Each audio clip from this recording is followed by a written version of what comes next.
Alrighty, guys, welcome to Deal or No Deal. This is Sam Kwak, one of the Kwak Brothers.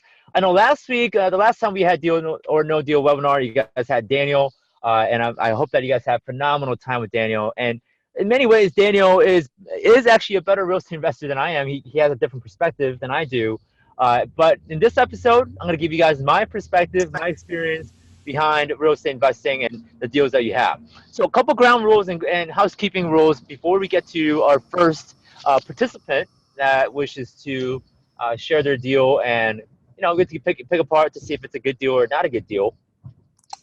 So before we get to the main content webinar, we want to understand, guys, that first of all, I am not an attorney. Okay, I'm not a lawyer. I am not an accountant.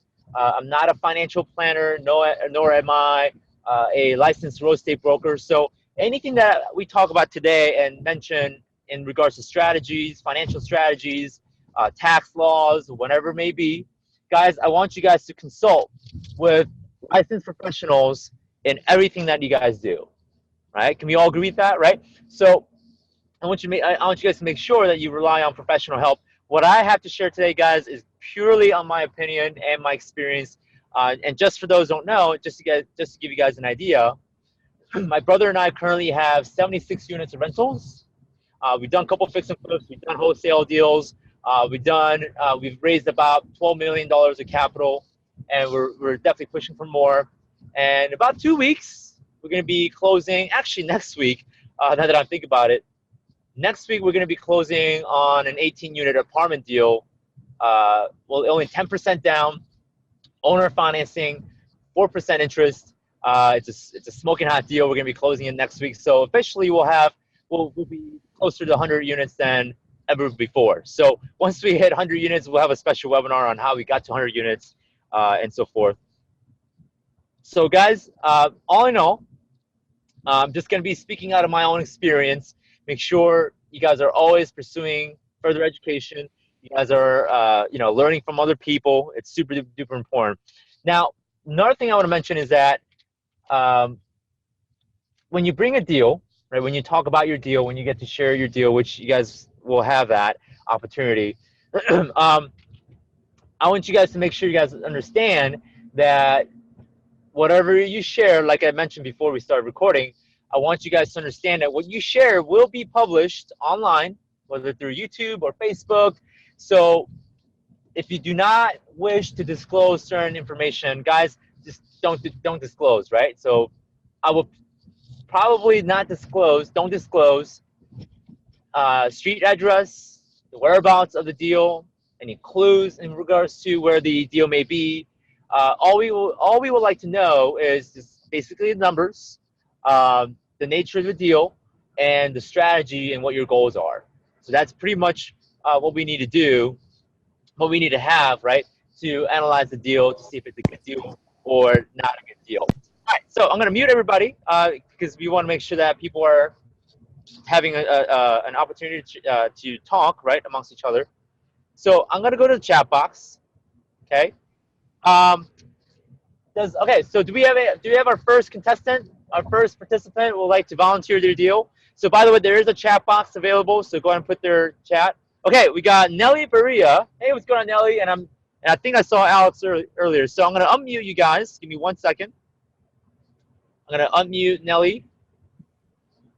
Can you hear us? Yes, I can hear you guys. Great. Awesome, guys. How are you guys doing? We're doing great. Thanks for letting us do this. Absolutely, guys, and so glad to have you guys in this episode of Deal or No Deal. So, guys, go ahead and tell us what the deal is, and then if there's any other information I would like to know, I'll go and ask you guys questions. So, go ahead. Well, Sam, we believe that we could learn from your advice, and this is a deal that we already did, but we want to learn from our mistakes and maybe redirect in the future to cheaper properties. This is an expensive property. It's in Vancouver, Washington. Okay. The purchase price was $327,000. Mm-hmm. We put $65,000 down. Okay. And the mortgage is a 15-year mortgage. And it's $17.75 per month. For rent? No, the mortgage. Oh, the mortgage payment is. Yes, sir. Yeah. Got it. This is a 15-year mortgage, Okay. and the So rent yeah, the rent is is $2,100, okay. and the vacancy rate is 0%, and this is based off of 4 other properties we have in the area. Got it. So, a couple things there with rental properties. This is what we like to do. What Daniel like to do. So, do you guys have notepad and pen ready to go? Let me get one. And yeah, so we're gonna be doing some math here, and you may need a calculator, which may mean you can use your phone, right? Most phones these days have a calculator app built in. So for those who want to follow along, if you guys are not on the road like me, because I'm on the road right now, you guys could probably hear it. If you guys would like to follow along, you guys can also grab a piece of paper and pen and a calculator with you, so you can follow along with the math that we're going to be doing and some of the analysis. So, Alex and Nelly, are you guys ready with the pen and paper? Yes. Okay. So usually what we like to do is we take the gross rent, which is, you said, $2,100. We take 10% of the gross rent as management fees. Okay. Even if you are managing yourself, I'm going to explain to you guys in just a second why you want to still account for the 10% of management fee. The next thing that we do is we take 10% for maintenance fee.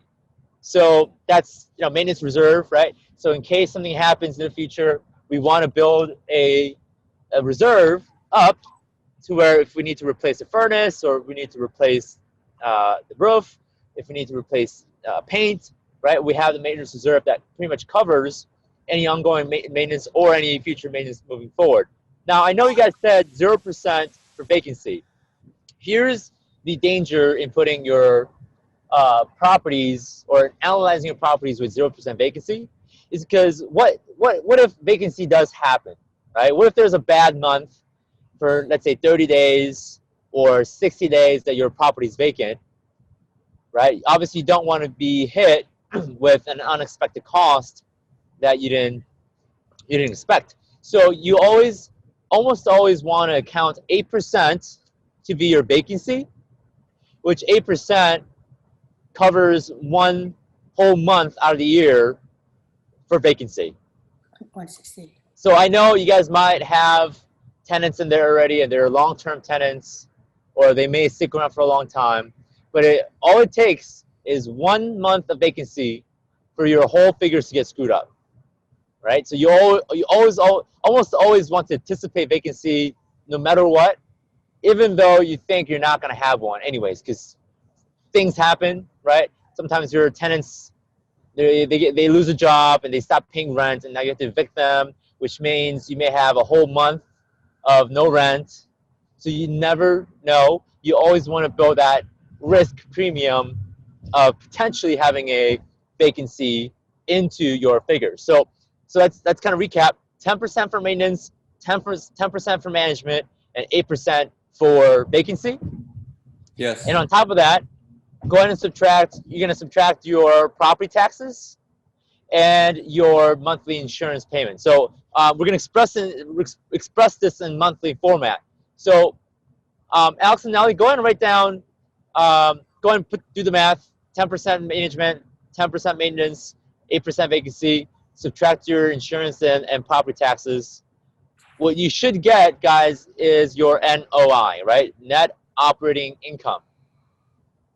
So, Alex and Nelly, do you have what the figure is? So the taxes will be $300 per month. Okay. The property taxes. Yep. And adding that up to everything you did. Home insurance. Yeah. That's home insurance. $12.50. $12.50. Yeah, a month. Okay. So, sorry, one sec. Let me add it all up together. Yeah, no worries.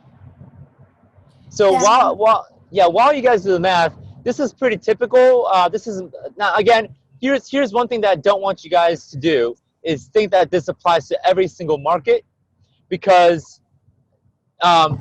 if you just work off of ratios or formulas, there could, all it takes is one deal for you guys to go negative. So the best thing to do is you have to have a firm understanding of what your market does in terms of maintenance and management, and it varies, right? So you may want to find out if my way of analyzing and buy and hold deal works for your market, and if not, you may have to do some adjustments, right? Some of you guys may have to do 12% maintenance or 8% maintenance. So it all depends on where the market. So guys, Alex and Nelly, do you have the figure?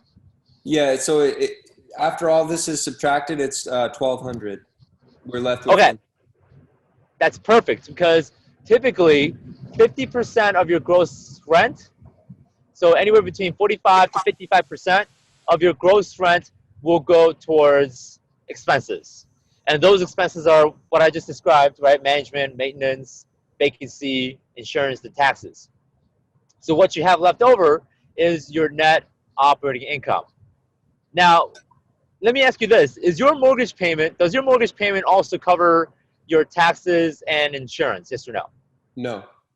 Okay, so it sounds like you may have some issues, you may have some trouble when it comes to doing maintenance and vacancies. Right. So yes, so there's a couple ways to mitigate this, um, and you might be okay.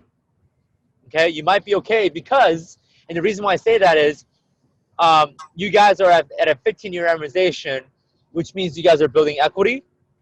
So you may not have a ton of cash flow. In fact, you may have no cash flow at all, but you guys are going to be building a ton of equity, which is not a bad thing at all. In fact, Sam, what I was gonna yes. say, this is a brand new home, and by the Uh-huh. time the house was completed, appreciated in value about $40,000 already. Gotcha. So what I'm referring to is the cash flow, right? Now, Right. if it's a new house, I mean, as a new construction, you may run into less of maintenance, which Right. is good, but I would still build in that 10% maintenance reserve, because in 5 years you may have to replace the carpet, right? Or if there's a carpet, right? I don't know what the construction's like. So in any ways, in 5 years you may have to replace something.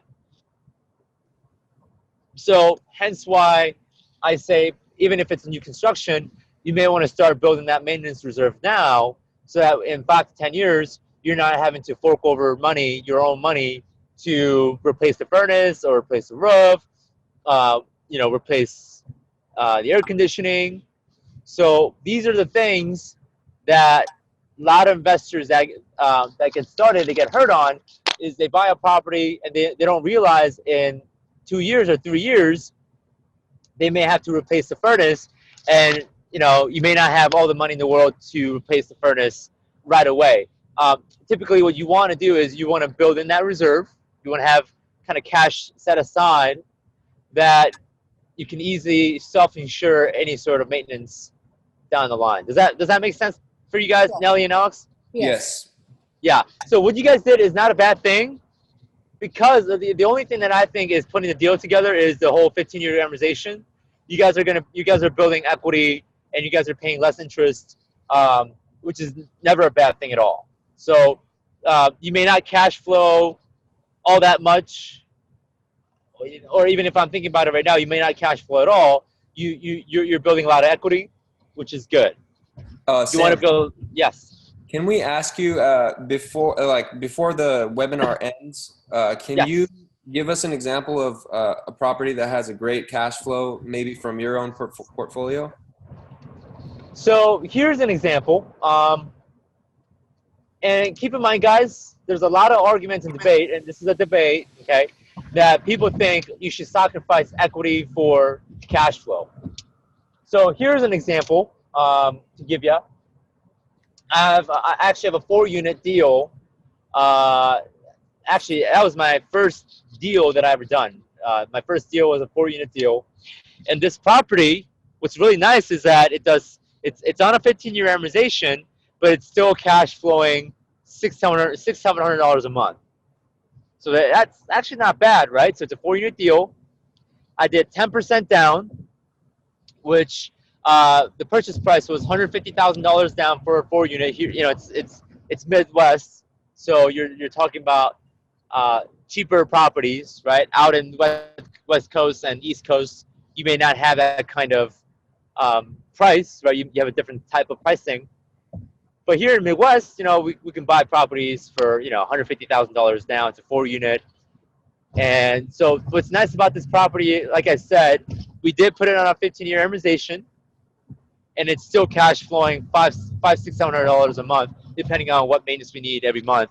So that's an example where you're building equity with the 15-year amortization, and you're getting a little bit of cash flow. That, I mean, $500 is not a bad way to do it. I mean, it's not bad, right? Right.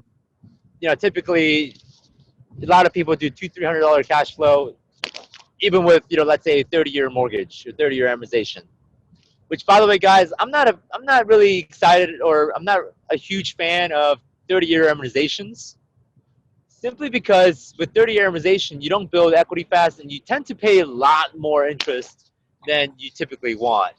Especially if let's say you're on 30-year amortization at 5% interest, you're actually going to end up paying double the amount at the end of the loan.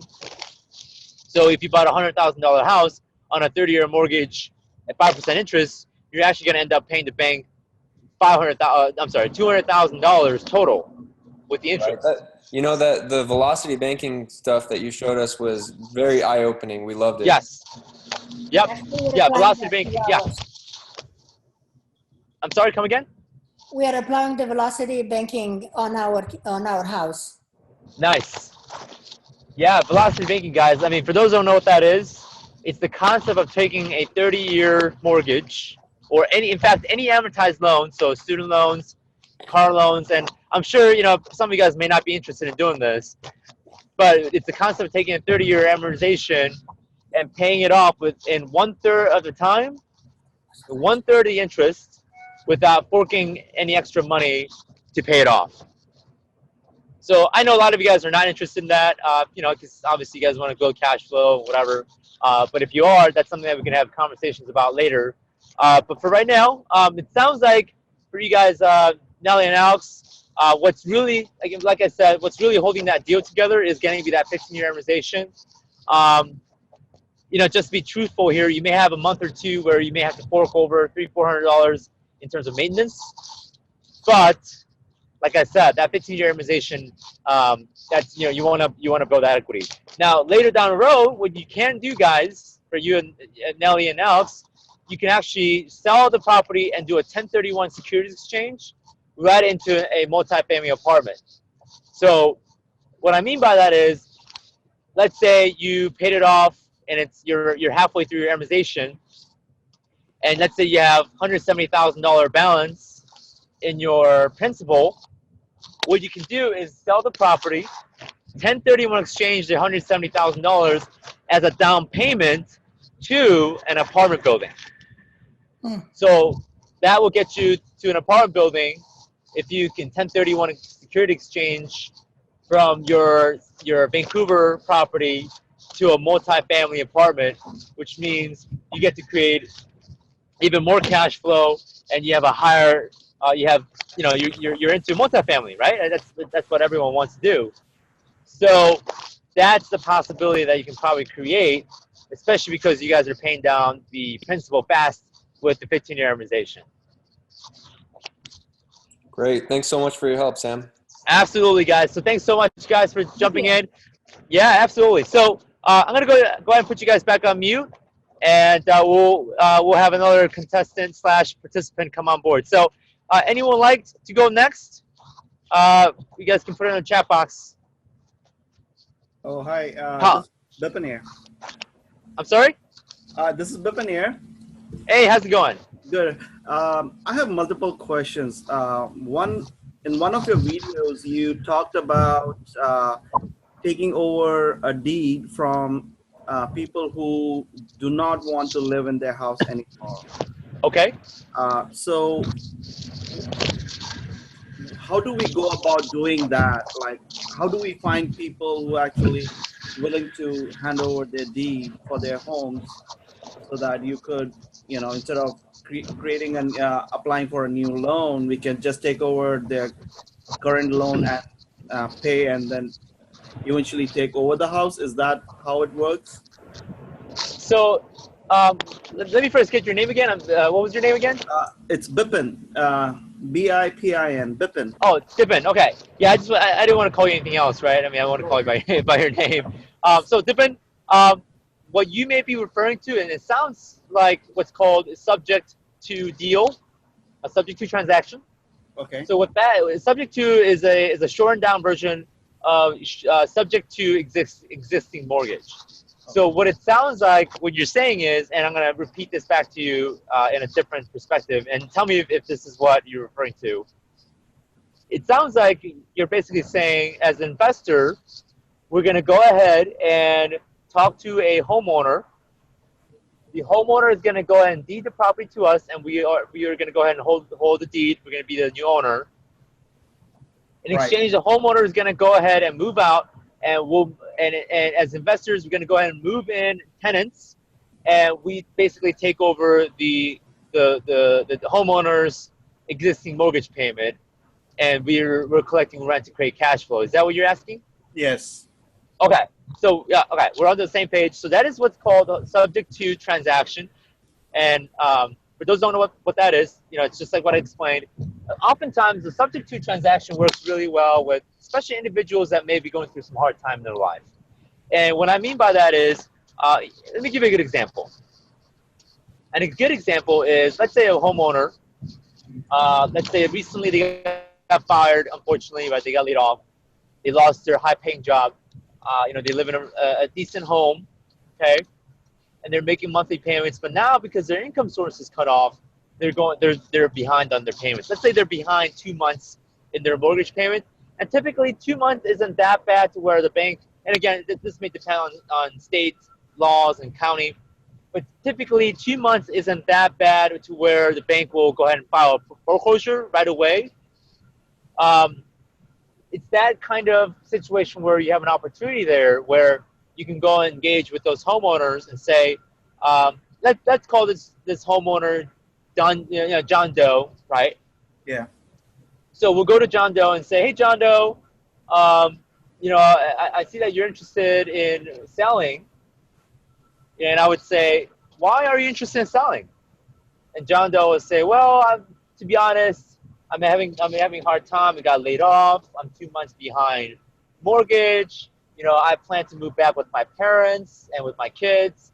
It's just a messy time right now. Yeah, and I need to find a new way to get back on track. Right. So it's those individuals that would more than likely to do the contract for to do subject to. Okay. So here's how that goes, right? I would say, John Doe, are you open to moving as early as next week if I can help you get out of this situation? Right? And John Doe would say, well, absolutely. Yeah, I would definitely want to move out of my house, move back with my parents to figure out what I need to do. As long as I can get this house sold, I'm okay, right? So I would say, John Doe, what if I can help you sell this house by next week? You can move out next week, and we'll get this problem taken care of. We can help you avoid any potential risk of getting foreclosed and get you out of the situation and help you save your credit. So in that case, John Doe will be more than likely to lend his ear to you, right? Because he's interested. This is the proposal. And it will vary depending on the situation. But the proposal is, John, what I'm going to do is I'm going to go ahead and help you catch up with your mortgage payment. I will pay for your last 2 months of mortgage payments. You're going to go ahead and deed the property to me, so I'm going to be the new homeowner. You're going to move out, and I will essentially take over your mortgage payment. You won't even have to see the check. I will send the check directly to the bank so that you don't have to deal with the bank. I will be paying for your mortgage payment every month and help you build credit, right? Because if you have on-time payment records, that helps with credit. Right. And essentially what you're going to do is you're going to move out, and me as a real estate investor, I'm going to go ahead and have a tenant move in, and I'm going to have the tenant pay for your mortgage every month. Right. That's it. Okay. Now, it's not that easy all the time. There are situations where John Doe may be kind of, he may feel uncomfortable by doing that. So there is a lot of relationship and trust and rapport building before even getting into that kind of conclusion or result. Does that make sense? Got it. Yes. Yep. All right. So Dippin, I hope that it kind of gives you a good idea what subject to transaction looks like. Yes. Yeah. So that's typically my conversations with individuals that are having, are having some financial challenges and that they may need some help. So, would you buy a property or invest in a property in your name, or or you would create a trust? So this is one of those questions that I would definitely consult with an attorney, definitely for sure. But for me, my business, we have LLCs, so limited liability companies, Yep. and we also have corporations for different application or different businesses. So definitely talk to an attorney about this, right? Because it varies depending on what you want to do and what type of business you want to get into. But for most part, for my properties, for my buy and hold properties, my investment properties, I have my properties in an LLC versus my personal name. Okay. All right. Thank you for that information. Absolutely. Okay. Anybody else? I think we may have time for one or two more people. It says Sherry. It looks like Sherry's got a deal. I have a potential deal I'd like to work.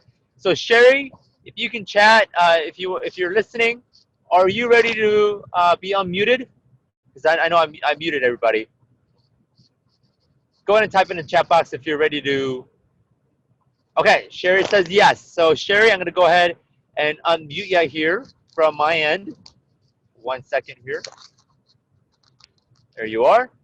So Sherry, you are unmuted. How's it going? Hey, very good, Sam. Thank you. Yes. So Sherry, go ahead and tell us what the deal is. Okay, well, what I'm looking at is an REO that was previously under contract, but the buyer walked. I think I know why, because I've been through the house myself and then with my contractor. Okay.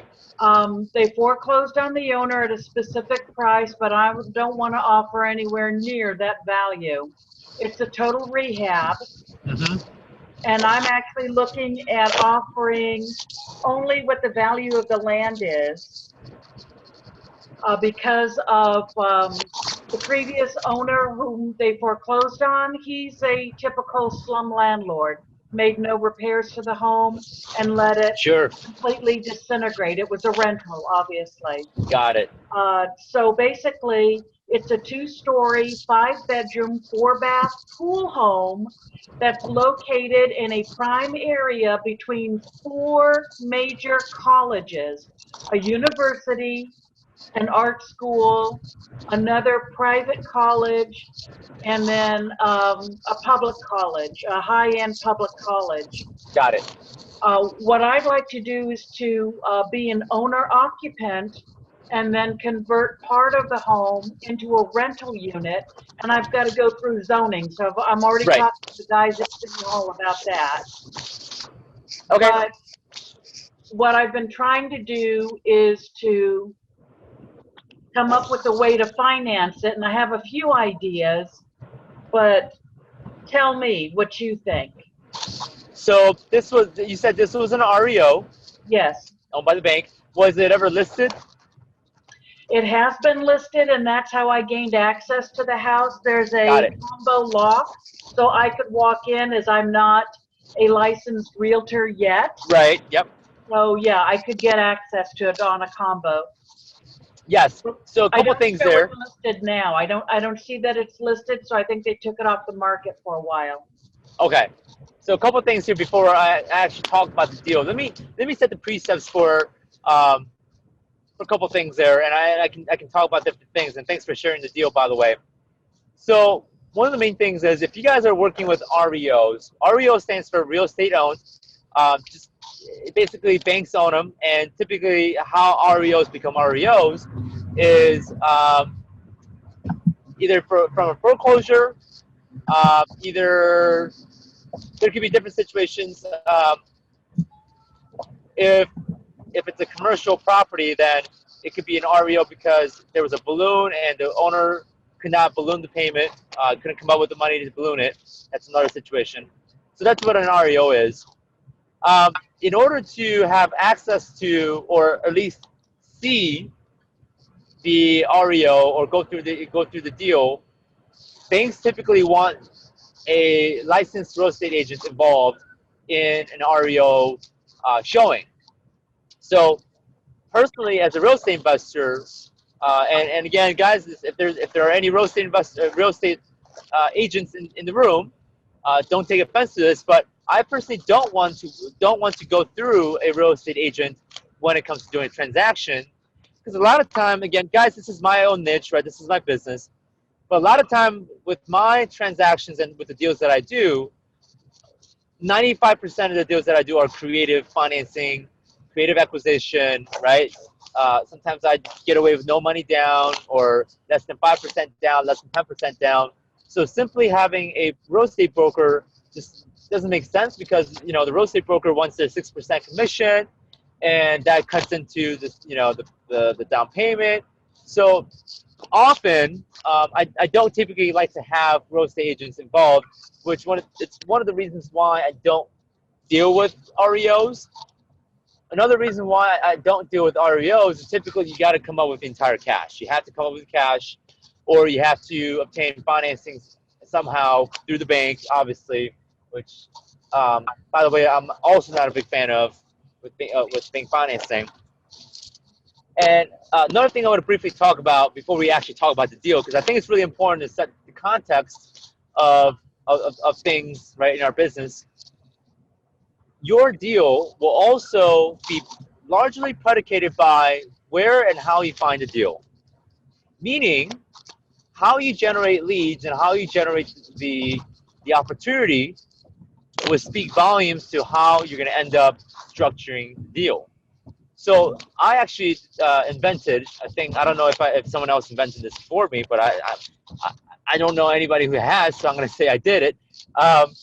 I call this the hard and creative matrix, right? So this is a 4-quadrant matrix that I created. So just imagine 4 boxes. Upper right-hand corner is the easy and obvious lead generation method. Upper right-hand corner, did I ever say upper right? I meant to say upper left. Upper right-hand corner is hard and obvious. Lower left corner is creative and easy, and lower right-hand corner is going to be hard and creative. So, and you guys don't have to answer this directly. This is more of a rhetorical question. Where do you guys think will have the highest quality of leads? Do you guys think it's easy and obvious deals, right? Easy and obvious ways to find deals, or do you guys think it's going to be hard and creative ways to look for deals? So chances are, if you answered hard and creative, you're absolutely right. The reason why you're going to have hard time doing better deals and higher quality deals with easy and obvious category, right? So let me backtrack. What I consider easy and obvious is finding deals off of the MLS, right? Finding the deal off of a real estate agent, okay? That's what I like to consider easy and obvious thing to do to look for deals, right? Another example will be finding for sale by owners through Craigslist. I mean, that's easy and obvious. You just jump onto Craigslist and voila, right? It's right there. Hard and creative, right, is areas where most amateur and newbie real estate investors won't look at. And that's where you're going to go and find the smoking hot deals that, you know, typically that I find that are 0% down, right, less than 5% down, owner financing. Oftentimes I find properties that, people are offering properties for free. Right? I mean, it's crazy. So hard and creative is something like looking through court records, right? Your local county court records. Looking through the court records, look for deals. Another way is looking through expired and canceled listings and and knowing what to look for, right, and how to look for things. So the more challenging it is and the more creative energy it takes to look for the deal, you're going to have a better chance that you're going to be able to create better deals, right? So for me, I like to say I don't look for deals, I create the deals, right? Because when you have specialized knowledge for you to be able to look at certain situations differently, right? Wouldn't you be able to create situations and scenarios where other investors, new investors may not have because of their lack of understanding and knowledge to create creative deals. So back to this deal, Sherry. Yes. With the REO property, in most cases, you're kind of limited. However, because if it's an owner-occupied building, there are programs and banking products that would allow you to have cheaper rates. Um, there are lesser of a down payment programs that are out there as well. Um, things like for me, I qualify for VA, Veterans Affairs loans. There's FHA, right? So there's going to be other ways to fund it. Typically with REOs, unfortunately, you're not going to be able to get away with obviously owner financing because that will be the bank. You're not going to get away with doing subject to. It's going to have to be either a straight traditional sale or you have to come up with the cash to pay the whole thing. And on Right. top of that, Mhm. yeah, sorry to cut you off there, but on top of that, you're telling me that there has to be some rehab done, so you're gonna have to put the rehab money, which a lot of times that's gonna have to come out of your own pocket, or if there are, let's say, like hard money lenders that are out there that are willing to fund your deals and then refi into traditional by creating some sweat equity there, you may be able to get away with doing no money down essentially when you refinance, but that all hinges on if the bank is willing to refinance at the value that you want. So there's a lot of moving parts there that could potentially fire back and backfire and may not work. So having to deal with banks is it's almost like rolling a dice. So that's one of the reasons why I don't like dealing with banks and bank financing, if that makes any sense. Right, absolutely. And I have connected with a lender through my local real estate investor association. Sure. Willing to do 100% loan on the purchase and the rehab, and it's closer to hard money, and then roll that into a traditional loan later down the road, which is good. But I was also looking for, throughout some of these Facebook groups, looking for an investor who would perhaps see another opportunity to help me with the cost of having it rezoned. Sure. And there is a precedent in the neighborhood because I've been looking at everything in that particular subdivision.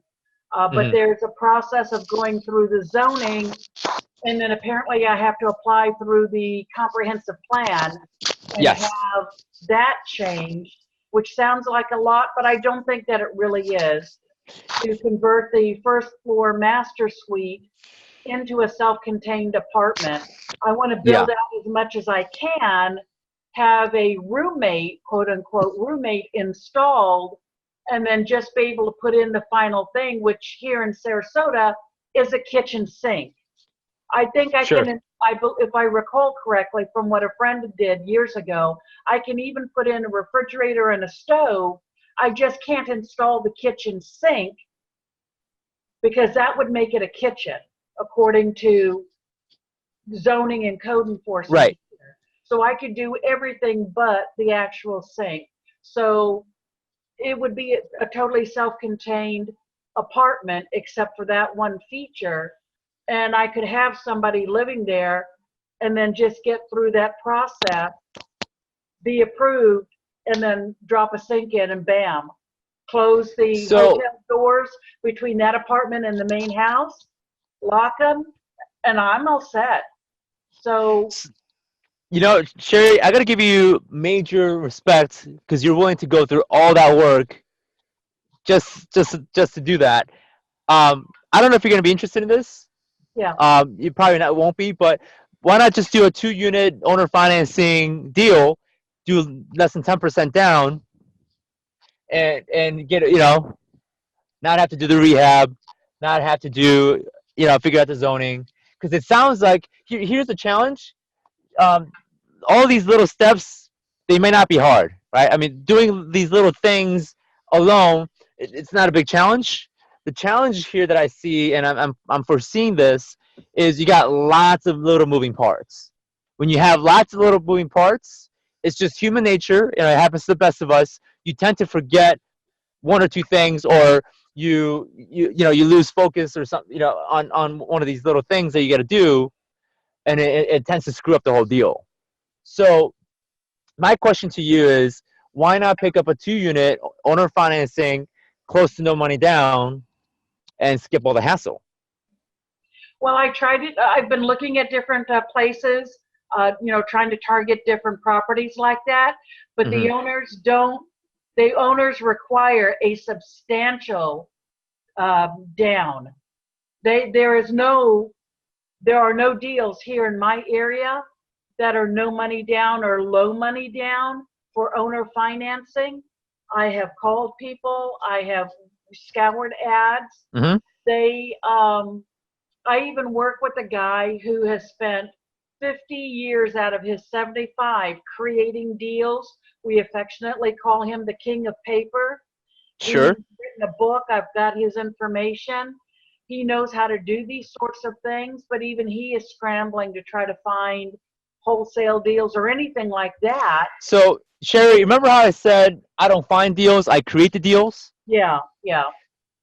When you say you can't find any, Yeah. when you say you can't find any, I would bet you 95% people would have said the same thing when they looked at my 8-unit that I bought for no money down.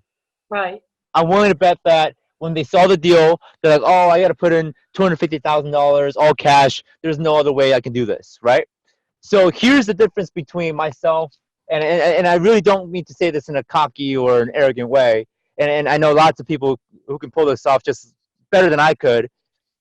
When you can identify something, when you can see something different than other investors, you can have a different type of conversation and different type of questions and negotiation than 99% of investors. Now, here, let me give you an example, right? And here's the reason why 95% of my portfolio is owner financing, less than 10% down, right? Because like I mentioned in the beginning of the webinar, deal or no deal, my brother and I have 76 units of rentals, and we're about to close 18 more on owner financing and less than 10% down. So here's one thing that I will kind of I'll give you guys a golden nugget before we wrap this up, and I think Sherry, this might help you avoid all the rezoning and construction and all that. Here's one golden nugget that I will leave with all of you guys, right? So if you guys are taking notes, this is the time, right? Let me put it in a story format. Let's say we have a seller, and the seller, right, is in their 60, 70 years old, right? They're looking to retire, baby boomer generation, let's say. Let's say they bought a property 28 years ago for $275,000 purchase price, right? Which, by the way, 28 years ago, that was a lot of money.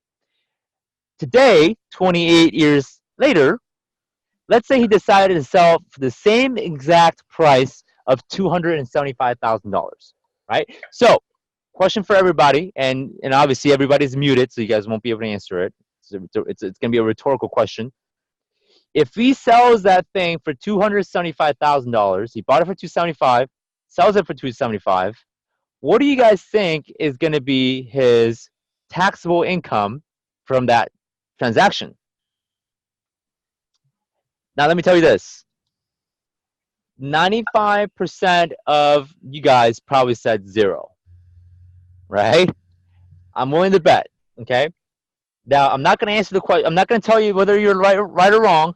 I'm going to put it in this perspective. I'm going to give you this. I'm going to let you guys think a little bit. Okay. The IRS, right, Internal Revenue Service, sometimes our best friend, they give us real estate investors the concept of depreciation, right?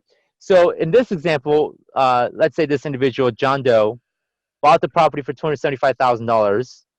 For 28 years, for 27 and a half years, he can do what's called straight line depreciation. So what he does is, what we do is $275,000 divided by 27 and a half years. That gives us $10,000 for depreciation. So that $10,000, we can claim it as an expense to our rental income. So it's really a tax saving strategy because we get to save money on our rental income every year. So for 27 and a half years, every year, we can say $10,000 was an expense that was incurred on our taxes. Now, here's a drawback behind that, right? The IRS has a philosophy. You either pay the taxes now or you pay taxes later, right? You don't get to dodge taxes, period. You have to pay taxes at some point. So what happens is, every year that, let's say, John Doe has taken the depreciation of $10,000, the $10,000 goes into what's called a accumulative depreciation expense. So we're going to imagine a bucket, okay? Every year, John Doe has to put $10,000 into this invisible bucket, okay?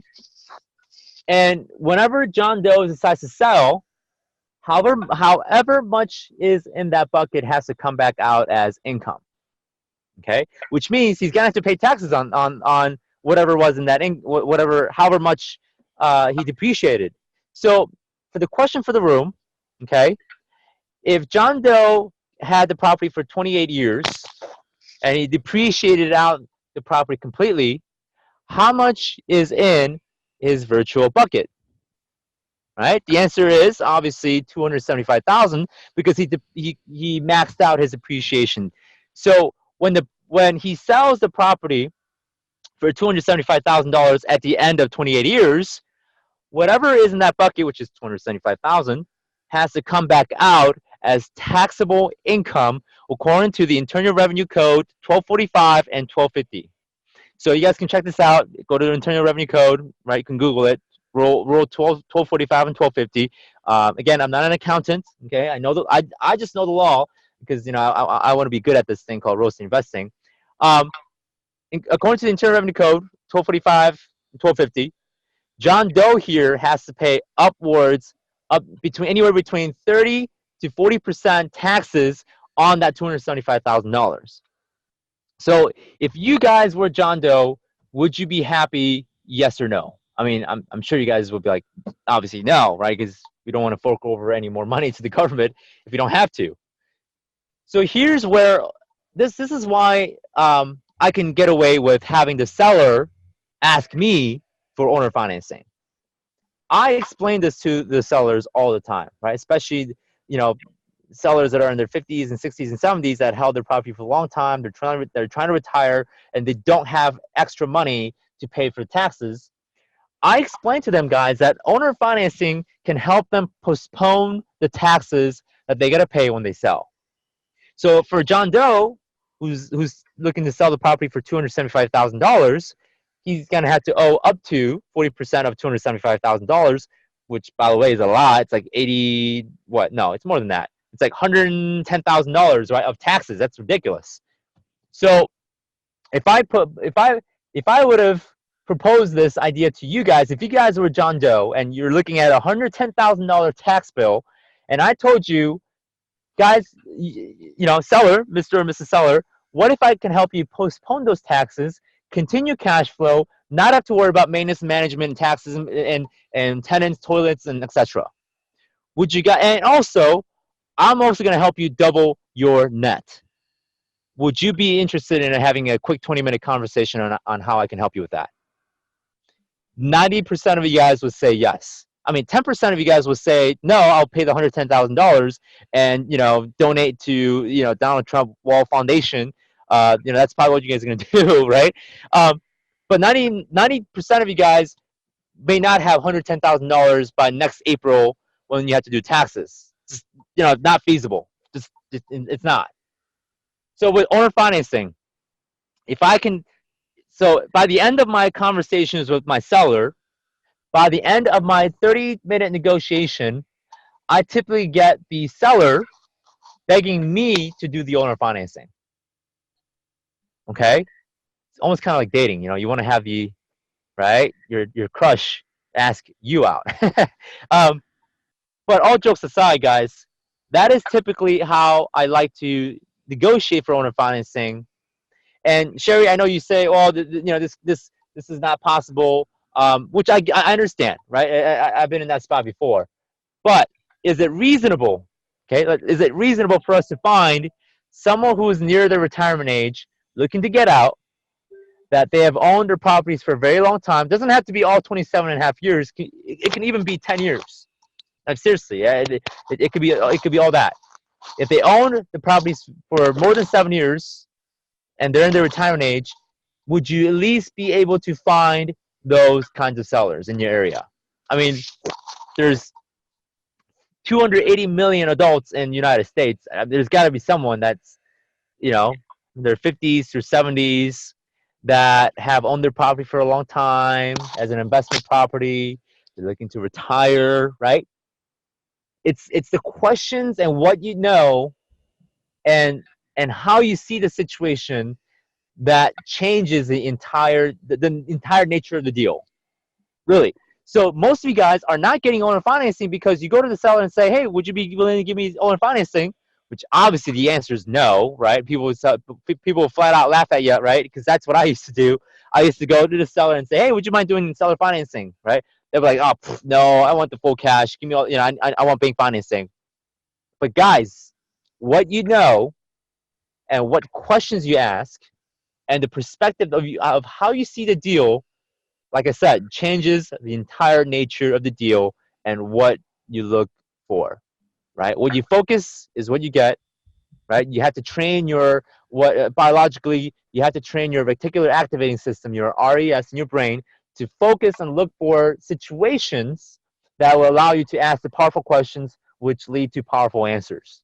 So, Sherry, does that help you paint a good idea of what what the difference is between what I do and what a lot of people do? Yes, I do understand what you're doing, Sam. And that's great for like an investment property. I guess I'm looking at my next primary home. So just finding people who are in that position for an investment property is great, but I'm looking for a place that I can call home for Sherry? like the next 10 or 15 years. And so that kind of colors my work method. I get it. So, you know, You want to know how I bought my own house? The house that I'm living in? so you were able to find one that suits your needs first and then No, sell so or nope. So I was renting about a year ago. In fact, I was actually renting pre-December. So December 14th is of last year, 2017. So not too long ago, 5 months ago, I right. bought my house. Right. I mean, it's beautiful. Not to brag, but it's on a golf course. It's overlooking a pond, and and it's beautiful, right? I mean, it's where everyone wants to live. I already had investment properties, but while I was renting, I had a couple of units. I bought my own house. Okay, same concept. It was actually one time a rental property. That's how I was able to get away with this. Mm-hmm. I did 3% down on a $250,000 home, 3% interest, 20-year amortization, and there is a balloon. Let me tell you that. Okay, but here's the kicker. Here's the best part. When and if I balloon, the seller agreed to take the balloon amount, and we're going to go ahead and buy a rental property in which I get to be 50% of that partner when I balloon my property. So, in other words, if I go refinance my property, if I go and get bank financing on my current owner financing, the home that I live in, when I hand my seller a check, which I'm anticipating $200,000 check, the seller has agreed to take that $200,000 check and invest in one of my deals, which he gets to be 50% partner and I get to be 50% partner on an apartment deal. And if that apartment generates $4,000 of cash flow each month, $2,000 which goes to the seller partner, and $2,000 goes to me, guess what? That pays for my monthly mortgage at 15-year amortization. So I build equity, not a lot of interest. I have my house, right? Right. So it works even in the house that you want to live in, right? If it works on rental property, it will work on a house that you want to move in and call it a home, like you said. Right. Right. Got it. Okay. Yep. Awesome. So anything is possible, and I want to help you paint that picture and paint that possibility, because no one should have to work that hard to move into a house. I mean, God bless your soul. I really hope that things are easier for you, really.